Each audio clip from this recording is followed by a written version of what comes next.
Okay. Is that okay with everyone? Mm-hmm. Let's do it then. Now, Arthur Young is, as I said, the only one of these men who was directly interested in astrology. But alas, we won't be talking about much in this about his interest in astrology. Just the fact that he was interested in it was very important to him. He was born in the same year as Gebser, comes out of the same generation. And with Arthur Young, we begin to return, in a certain sense, to the great chain of being, rather than just the evolution of human consciousness, as with Spengler and Gebser. We have now a return to the classical chain of being, where we take the whole cosmos into account. Although Young is not quite as integral as Steiner in terms of including, cosmic hierarchies of angels and so forth. We sort of leave that out of account.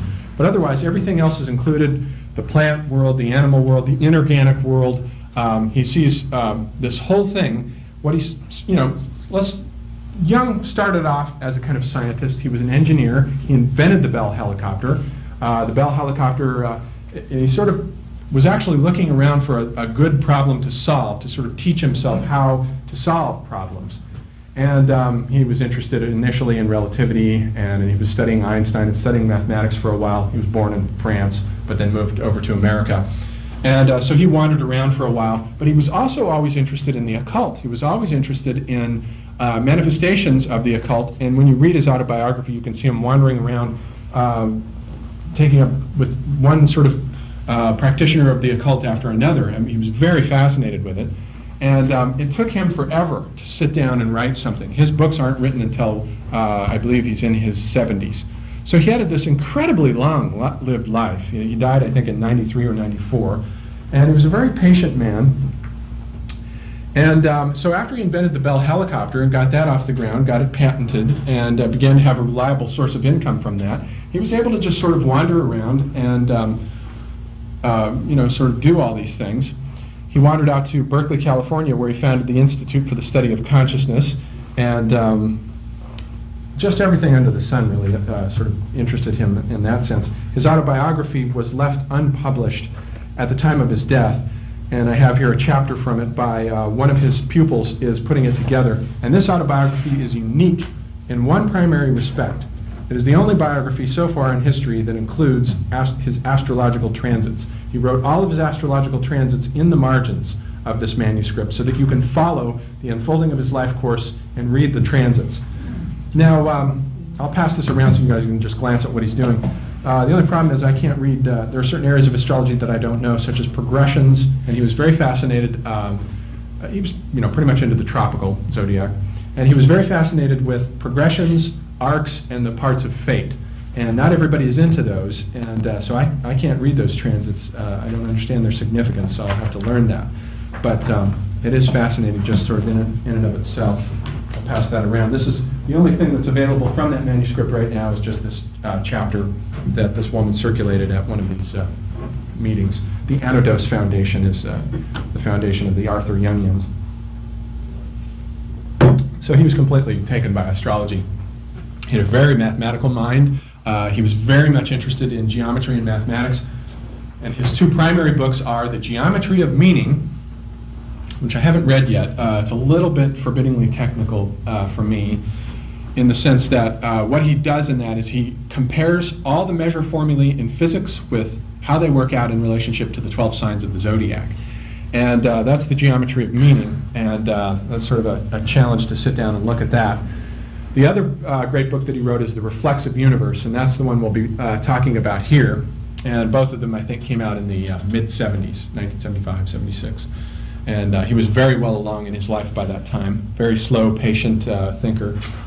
And so he said he was hooked up. He became interested in astrology as a result of studying Jung. He said he studied Jung for a very long time.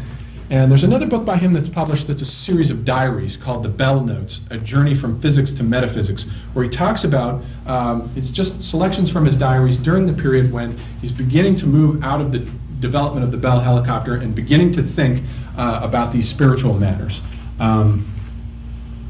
so he himself had this sort of metanoic transition, this sort of shift into the world of kind of engineering and the hard sciences and the American technological approach to culture into a more spiritual approach. And what he did in the evolution of consciousness, which is the subtitle of the Reflexive Universe, is he sort of retrieves the myth of the fall. This ancient Gnostic myth that light originally is something that has fallen into matter.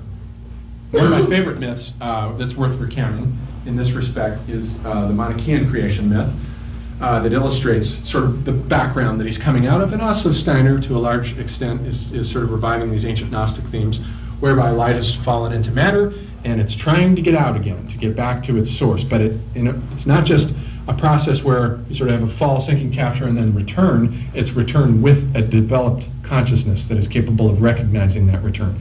That's why the human being is necessary as a sense organ to participate in this sort of project with nature, so that we can develop these structures and become self-aware, and through us, nature is becoming aware of itself through our own self-awareness.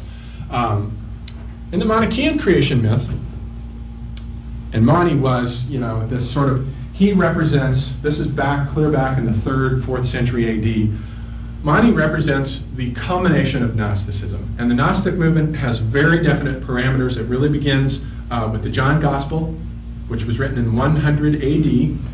The John Gospel is generally regarded as the founding text of Gnosticism, because you get a new theological vocabulary in there that isn't in the other 3 Gospels. And Christ is sort of envisioned as this, Steiner, as this sort of avatar wandering around on the earth. And in that Gospel, it's also the first Gospel in which no mention is made of the coming end of the world.